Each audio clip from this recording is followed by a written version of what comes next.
新闻头记者来关心，昨暗8点外，伫咧台南市南区金华派出所的路仔口，有一个查甫人凶举刀啊来攻击两个过路人，甚至是去到这派出所内底。好在警方有赶紧来压制嫌犯，将3个人拢送上病院。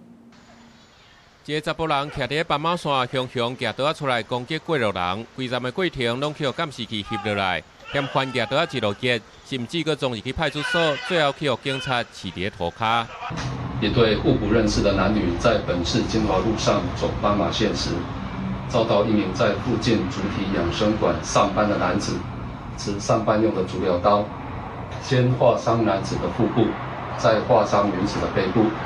受伤的男子赶紧向派出所求助。案件就发生伫咧拜二暗时8点多，台南市南区金华派出所头前，造成一男一女过路人受伤上病院。台南市长黄伟铁事后也赶到病院慰问伤者，佫有走伫咧开刀房外口的家属。其实我本来以为我是被打一下而已，所以我后来就走过马路，我回头看，好像那一个人又回去攻击那位先生，然后警察就冲出来。警方初步了解，29岁姓陈的嫌犯是附近养生馆的员工，最近就是因为感情的问题，规工戇神，举刀啊，家己嘛受伤。就温温和和的这样子啊，平常的时候也是温温和和的啊，你跟他讲什么，大概就是